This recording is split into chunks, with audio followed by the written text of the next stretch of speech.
Okay, so we are going to discuss accessory dwelling units. We're here in Northeast again. We're going to show an example of an accessory dwelling unit and point out a few of the things that you might want to think about if you're thinking about an accessory dwelling unit. A couple years ago, the city of Minneapolis changed the regulations relating to allowing for another unit in your property, and in a zone that's typically zoned for single family, you're allowed to add another unit called an accessory dwelling unit, also known as a granny flat, if you're owner occupying a property.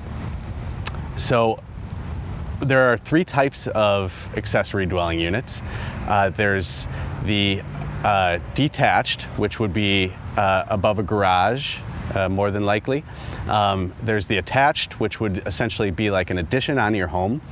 Or there is the interior accessory dwelling unit, which would be adding an apartment in your attic or in your basement. Today we're going to take a look at a potential accessory dwelling unit in a basement, and we're going to talk about some of the things that you might want to consider if you are thinking about adding an accessory dwelling unit to your home. Okay, we're heading down into the basement of a potential accessory dwelling unit. One of the things that you should consider when you are planning an accessory dwelling unit is the ingress and the egress. This is a spiral staircase that meets city code. So you're going to want to think about your tread length, the width of the pathway. All of these things are available on the City of Minneapolis website to determine what meets certain code for certain stairways. One thing you'll want to think about is not having any portion of the stairway more than 4.5 inches. A 4.5 inch sphere can't pass through any part of the stairway other than the pathway down. So right now, this is a recently remodeled 2-bedroom, 1-bathroom space with a small living area, and we're going to be adding a kitchenette, but eventually we're going to be turning this into an official accessory dwelling unit by adding a full kitchen. The other thing you should consider when you are planning an accessory dwelling unit is whether it has a separate access from the outside.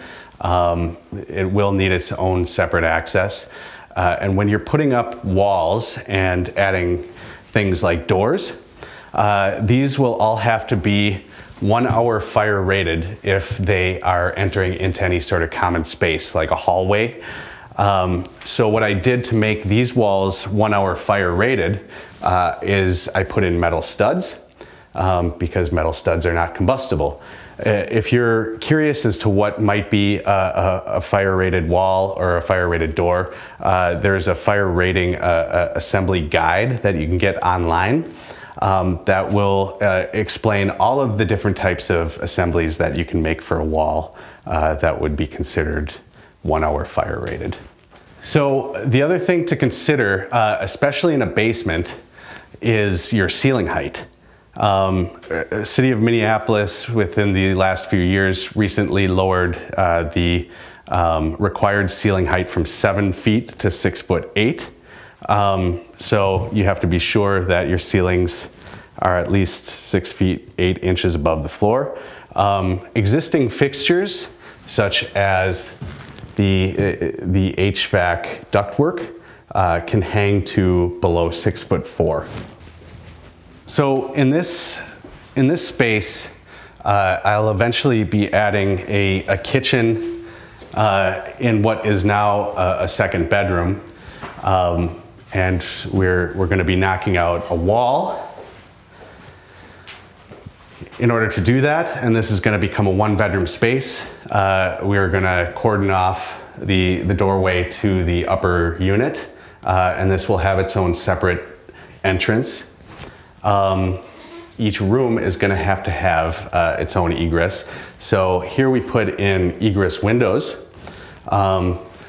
Again, you can look up the required code for egress windows in your city or the city of Minneapolis to determine what you'll want to install.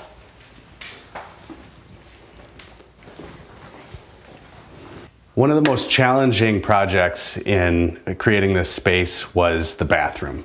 Obviously, we're dealing with a pretty small space in the basement here, and we had to knock out some floor in order to access the plumbing and run additional supply lines and vent it. So it took some time, and it required some professional plumbers to come in and sign off on the work and perform it. I think they did an excellent job. Electrical is another thing that you'll want to consider. You will want a licensed professional master electrician to come in and do the work. And be sure that all of the outlets and the wiring is to code. If you're going to have appliances or a washer dryer, you'll want to be sure that you have enough electrical capacity to run those appliances. So if you're thinking about adding an accessory dwelling unit to your home or your duplex, please give us a call. We'd be glad to help you take a look at the space and analyze what your options are.